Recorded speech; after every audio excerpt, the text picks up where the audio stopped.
आप लोगन देख सकल जाता ई प्रकृति अपन रास्ता खुद बनाला, अपन नियम भी खुद बनाला। कौन समय में बिछोड़ होए के जरूरी रहला, कौन समय में मिलन के जरूरी रहला, वो प्रकृति अपन समस्या के समाधान स्वयं करला।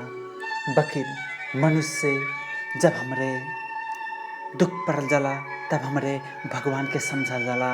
सुख में कबो भी हमरे भगवान के नहीं समझल जाला। काहे कि सुख में हमन के घमंड आ जाला, मनुष्य में घमंड आ जाला।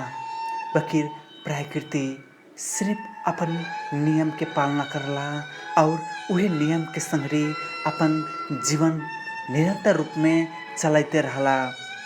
वही के नाते मनुष्य और प्रकृति में बहुत फर्क बा। ई जिंदगी हमन के भी प्राकृतिक नियम के संगरी गासे के जरूरी बा। यदि हमरे प्राकृतिक नियम के संगरी हमरे ई जिंदगी नहीं गा सकल जेते, हमरे कबो भी समाज में अपने आप के अच्छा महसूस नहीं कर सकल जी। वही के नाते हमरे जीवन के आगे बढ़ाए खातिर, अपने स्वयं आगे बढ़े खातिर ई प्राकृतिक संगरी घुल मिल होए के जरूरी बा। प्राकृतिक संगरी हमरे प्यार करे के जरूरी बा।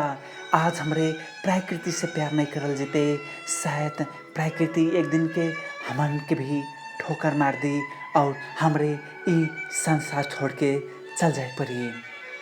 आप लोगन देख सकल जाला ई हवा, ई पानी, ई पेड़, ई पशु पंछी जितना भी बाटे सब प्राकृतिक नियम के पालना करने। सिर्फ मनुष्य भर में ही एक घमंड मिलाला कि वो प्राकृतिक नियम के पालना नहीं करे खोजाला। कहे नहीं करे खोजाला कि ओकर में घमंड पैदा हो जाला।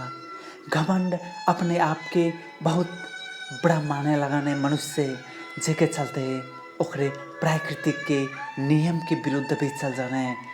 ओकरे अपने आप के भी भगवान समझाने मनुष्य लोगन, जेके चलते एक दिन प्रकृति स्वयं मनुष्य के सर्वनाश कर देला। कबो भूकंप बन के आ जाला, कबो बाढ़ी बन के आ जाला, कबो घाम बन के आ जी, कबो जाड़ा के मौसम बन के आ जी, कबो वर्षा के ऋतु बन के आ जी, कबो बसंत के मौसम बन के आ जी। कोयली के स्वाद में आपके मनोरंजन कराई। आप लोगन कितना मनोरंजन ले रहल जाला जब बसंत ऋतु में आला। कोयली के स्वाद में, कोयली के मधुर के आवाज़ के संगरी बसंत ऋतु जब आ जाला, जब जाड़ा मौसम आ जाला, वो अवस्था में कितना मनुष्य लोगन इस संसार छोड़ के चल जाने। वैसे नहीं जब बढ़िया आला कितना घर बगा के ले जाला।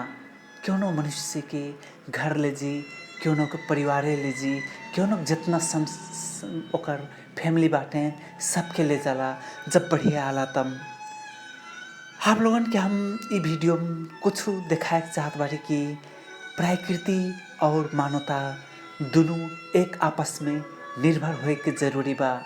हर एक पशु पंछी लोगन बाटे, सिर्फ मनुष्य छोड़ के जितना भी इस संसार में पशु पंछी लोगन बाटे, ओकरे सब मिला प्राकृतिक नियम के पालना करने।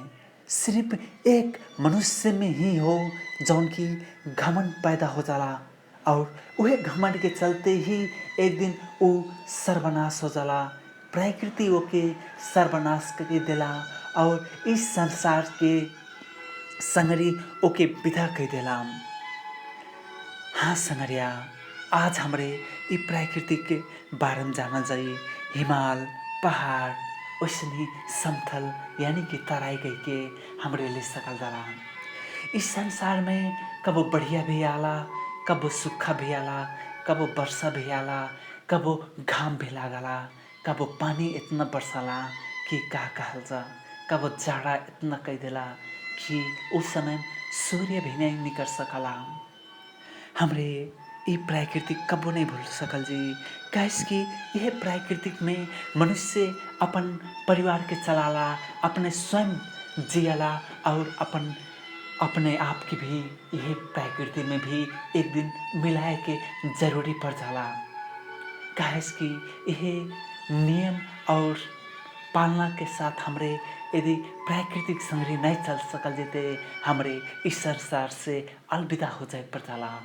वही के नाते हम आप लोगन के कुछ जानकारी दे कहत बाटे कि हमरे ई अग्नि तत्व मिल जाए पड़ी और ये प्रकृति इस संसार छोड़ के हमरे एक दिन कहाँ चल जा जी कह के स्वयं हमन के फैमिली भी नहीं था पाई हमरे इस संसार छोड़ के एक दिन कहाँ लोग हो जाए जी। अब कौन संसार में जाके बैठ जाए जी, कौन जन्म पाए जी। शायद ये प्रकृति बाहेक दूसरा क्यों न भी नहीं पहचान सकी कि ये आत्मा कौन शरीर पाई दोबारा दूसरा जन्म में। वही के नाते मनुष्य के जन्म मिलाला, अच्छा कर्म करल जा, प्राकृतिक बचाइल जा, स्वयं भी बाँचल जा, दूसरे के भी बचाइल जा और इस संसार के आगे बढ़ाइल जा। इस संसार एक प्राकृतिक नियम के संगड़ी चलाला। वही के नाते प्राकृतिक नियम के जरूरी बा। जितना घर बा प्रकृति चाहिए एक छिन में छीण बीड़ कई के पूरा नाश कर दी।